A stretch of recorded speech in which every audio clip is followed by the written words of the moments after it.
Good morning student. आज का ये लेक्चर जो है BCom second semester subject statistics and business mathematics section A and B के लिए है। आज के इस लेक्चर में हम देखेंगे calculate mean deviation from mode and its coefficient. यानी इसके पहले जो लेक्चर हुआ था, इसके पहले के लेक्चर में हमने calculate mean deviation from medium and its coefficient देखा था।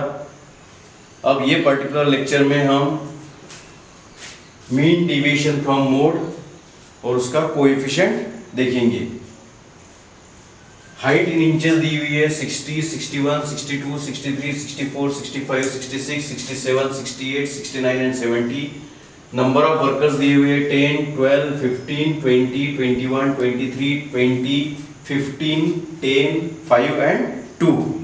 तो ये कौन सी सीरीज है? सबसे पहले जो है सीरीज हर इसमें कैलकुलेट करते वक्त जो है आपको पहले सीरीज पहचाननी है, क्योंकि उस पर से जो है फार्मूला डिसाइड होता है। तो ये कौन सी सीरीज है? डिस्क्रीट सीरीज है। सिंपल सीरीज क्यों नहीं है? क्योंकि इसमें फ्रीक्वेंसी है। और कंटिन्यूअस क्यों नहीं है? क्योंकि ग्रुप के फॉर्म में नहीं है। तो ये सीरीज कौन सी है? डिस्क्रीट सीरीज है। और हमको क्या कैलकुलेट करने के लिए बोला है? मीन डेविएशन फ्रॉम मोड और उसका कोएफिशिएंट कैलकुलेट करने के लिए बोला है। तो हम सबसे पहले क्या कैलकुलेट करेंगे? हम सबसे पहले मोड कैलकुलेट करेंगे। इसलिए हमने जो है इसको x कंसीडर किए है और ये जो है इसको f है ना फ्रीक्वेंसी। तो ये x हमने एज इट इज लिख लिए है 60, 61 अप टू 70 तक के।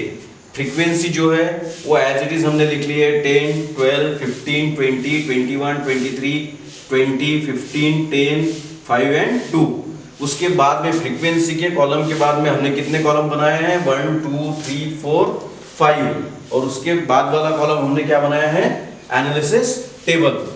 इसके पहले भी हमने मोड का कैलकुलेशन देखे हैं। अब सिर्फ यहाँ पे मीन डेविएशन फ्रॉम मोड और उसका कोएफिशिएंट हमको कैलकुलेट करना है। तो सबसे पहले जैसा हमने मोड इसके पहले के लेक्चर में कैलकुलेट किया है, हम पहले फ्रीक्वेंसी का पहले 2 का ग्रुप बनाएंगे, उसकी टोटल।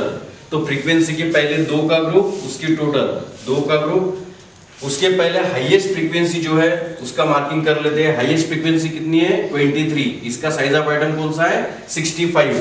तो हम एक काउंट कर लेंगे यहाँ पे, ठीक है। शुरुआत मोड कैलकुलेट करने के लिए हाईएस्ट फ्रीक्वेंसी 23 है। 23 का साइज ऑफ आइटम कौन सा है? 65। तो 65 में हमने एक काउंट कर लिया। अब फ्रीक्वेंसी के पहले 2 का ग्रुप, पहले 2 का ग्रुप किए, उसकी टोटल 2 का ग्रुप, उसकी टोटल 2 का ग्रुप, उसकी टोटल 2 का ग्रुप, उसकी टोटल, ये 2 का ग्रुप, उसकी टोटल। यहाँ पर एक छुट्टा है, ग्रुप बनता नहीं, उसको छोड़ दीजिए। अब यहाँ हाईएस्ट फ्रीक्वेंसी कौन सी है? अब यहाँ हाईएस्ट फ्रीक्वेंसी है 40, टोटल 44। 44 कौन से दो इसकी टोटल है? 21 और 23 की। तो 21 का साइज ऑफ आइटम कौन सा है? 64। तो 64 में हमने एक काउंट किया। और उसके बाद में 23 का साइज ऑफ आइटम कौन सा है? 65। 65 में हमने एक काउंट किया। इसके पहले जैसा हमने मोड कैलकुलेट किया है उसी प्रकार से मोड हमको कैलकुलेट करना है। अब फ्रीक्वेंसी, पहली फ्रीक्वेंसी छोड़ के 2 का ग्रुप, पहली फ्रीक्वेंसी छोड़ दी 2 का ग्रुप, उसकी टोटल 2 का ग्रुप, उसकी टोटल, ये 2 का ग्रुप, उसकी टोटल, ये 2 का ग्रुप, उसकी टोटल, ये 2 का ग्रुप, उसकी टोटल। अब हाईएस्ट फ्रीक्वेंसी कौन सी है? हाईएस्ट फ्रीक्वेंसी है 43। 43 कौन से दो इसकी टोटल है? 23 और 20 की। 23 का साइज ऑफ आइटम 65। तो हमने इसमें एक काउंट किया। 20 का साइज ऑफ आइटम 66। तो 66 में हमने एक काउंट किया। उसके बाद में फ्रीक्वेंसी के पहले 3 का ग्रुप, फ्रीक्वेंसी के पहले 3 का ग्रुप, उसकी टोटल, उसके बाद में ये 3 का ग्रुप, उसकी टोटल, उसके बाद में ये 3 का ग्रुप, उसकी टोटल। उसके बाद में 2 बचते हैं, 3 का ग्रुप नहीं बनता, छोड़ दीजिए। हाईएस्ट फ्रीक्वेंसी कौन सी है? टोटल 64। अब ये 64 कौन से 3 इसकी टोटल है? 63, 64, 65। तो हम एक काउंट करेंगे 63 में, यानी 20 के सामने जो है 63, 21 के सामने 64 एक काउंट करेंगे। और 23 के साइज ऑफ आइटम 65, उसमें हम एक काउंट करेंगे। अब उसके बाद में पहली फ्रीक्वेंसी छोड़ के 3 का ग्रुप, पहली फ्रीक्वेंसी छोड़ दी 3 का ग्रुप, उसकी टोटल, ये 3 का ग्रुप, उसकी टोटल, ये 3 का ग्रुप उसकी टोटल, एक छुट्टा है छोड़ दो, ग्रुप बनता नहीं 3 का, हाईएस्ट क्या है 64। अब 64 कौन से 3 इसके टोटल है, पहली फ्रीक्वेंसी छोड़ के 3 का ग्रुप बना, ये 3 की टोटल है 4 देन 6। तो 21 का साइज ऑफ आइटम कौन सा है 64, तो 64 में हमने एक काउंट किया। 23 का साइज ऑफ आइटम 65 में हमने एक काउंट किया। 20 का साइज ऑफ आइटम 66 में हमने एक काउंट किया। अब फ्रीक्वेंसी की पहली 2 फ्रीक्वेंसी छोड़ के टोटल, ये 3 का ग्रुप उसकी टोटल, पहली 2 फ्रीक्वेंसी छोड़ दी, उसके बाद में 3 का ग्रुप बनाया, उसकी टोटल वो आती है 56। उसके बाद में ये 3 का ग्रुप उसकी टोटल 58। उसके बाद में ये 3 की टोटल वो आती है 17। तो यहाँ पर हाईएस्ट फ्रीक्वेंसी की टोटल कौन सी है 58 कौन से 3 की टोटल आई है 23, 20 एंड 15। तो 23 का साइज ऑफ आइटम 65 में हमने एक काउंट किया। 20 का साइज ऑफ आइटम 66 में हमने एक काउंट किया।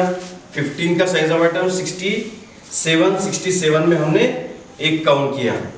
अब इसकी टोटल ले ली तो यहाँ पर 1 आती है, यहाँ पर 3, यहाँ पर 6 आता है, यहाँ पर 3 आती है और यहाँ पर 1।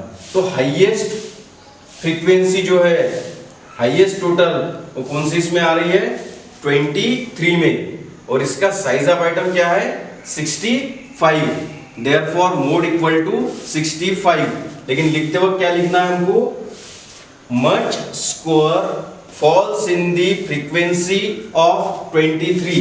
कौन से इसमें आ रहा है ज्यादा स्क्वायर 23 में, and its size of item 23 का साइज ऑफ आइटम कौन सा है 65। Therefore mode equal to 65, z equal to 65। Grouping में ध्यान में रखना है, पहले 2 का ग्रुप, उसके बाद में 1 छोड़ के 2 का ग्रुप, उसके बाद में पहले 3 का ग्रुप, 1 छोड़ के 3 का ग्रुप और 2 छोड़ के 3 का ग्रुप। जैसा कि मोड हमने इसके पहले सिंपल मोड कैलकुलेट किया था, लेकिन यहाँ पर क्या पूछा है mean deviation from mode and its coefficient. इसलिए हम mean deviation from mode calculate करेंगे। तो उसके लिए फिर से हमने x एज इट इज जो मेजरमेंट कॉलम है वो लिख लिया, उसके बाद में frequency column as it is हमने लिख लिया। अब नेक्स्ट कॉलम कौन सा आएगा dz, और इसकी वैल्यू कितनी आई 65। तो dz इक्वल टू 65। अब 60 minus 65 minus 5, 61 minus 65 minus 4, 62 minus 65 minus 3, 63 minus 65 minus 2, 64 minus 65 minus 1, 65 minus 65 0, 66 minus 65 plus 1, 67 minus 65 plus 2, 68 minus 65 plus 3, 69 minus 65 plus 4, 70 minus 65 plus 5। ये हो गया dz कॉलम। इसके बाद का कौन सा कॉलम है fdz। fdz means f into dz। ये 2 कॉलम का मल्टीप्लिकेशन, लेकिन साइन ध्यान में रखना है। तो 10 5 50, यहाँ माइनस साइन है minus 50, 12 4 48 minus 48, 15 3 45 minus 22 40 minus sign है, 21 1 21 माइनस साइन है, 23 0 equal to 0, 20 multiplied by 1 plus 20, 15 multiplied by 2 plus 30, 10 multiplied by 3 plus 30, 5 multiplied by 4 plus 20 and 2 multiplied by 5 plus 10। अब यहाँ पर particularly FDZ ये कॉलम में प्लस माइनस साइन जो है आपको इग्नोर करना है, जैसा कि मैंने लास्ट लेक्चर में बताया। Therefore summation FDZ यहाँ पर लिख सकते हैं प्लस माइनस साइन इग्नोर, मतलब इसकी सीधी सीधी टोटल लेनी है, वो आती है 314 और n इक्वल टू फ्रीक्वेंसी की टोटल, n इक्वल टू 153। यहाँ पर ये कॉलम में ध्यान देना है, प्लस माइनस साइन इग्नोर, यानी पूरी टोटल लेनी है 314 वो आती है। अभी क्या कैलकुलेट करना है mean deviation from mode. Formula क्या है, delta z equal to summation F D Z upon n। Delta z equal to summation F D Z कितना आया है 314, n कितना है 153। Delta z equal to division किया वो आता है 2.05। अब क्या पूछा है, coefficient of mean deviation from mode, इसका ही कोएफिशिएंट हमको कैलकुलेट करना है। तो delta z equal to formula क्या है, डेल्टा z अपॉन z। तो डेल्टा z इक्वल टू ये कितना आया 2.05 मल्टीप्लाइड बाय z, z कितना आया है 65। तो डेल्टा z इक्वल टू 0.03। तो ये हो गया बड़ा प्रॉब्लम, लेकिन शॉर्ट जो क्वेश्चन है, शॉर्ट क्वेश्चन के हिसाब से ये फार्मूला ध्यान में रखना है, delta z equal to delta z upon z। यानी इसका जब शॉर्ट क्वेश्चन बनेगा तो हो सकता है आपको डेल्टा z की वैल्यू दी हुई है, मतलब मीन डेविएशन फ्रॉम मोड दिया हुआ है और मोड दिया हुआ है, और आपको पूछा गया है कि calculate coefficient mode and its coefficient. तो ये शॉर्ट क्वेश्चन इस पर से पूछा जा सकता है इतना लंबा। जब एमसीक्यू पूछने की बारी आती है तो ये सब इतना नहीं पूछा जाएगा, शॉर्ट क्वेश्चन आपको पूछा जा सकता है। तो इसके लिए ये पर्टिकुलर फार्मूला जो है उसके आपको जो है वैल्यू दी हुई रहेंगी और आपको वो कैलकुलेट करना पड़ेगा। तो आपको जो पीडीएफ दिया हुआ है वो पीडीएफ में से आप डिटेल देख के उसकी प्रैक्टिस कर सकते हैं।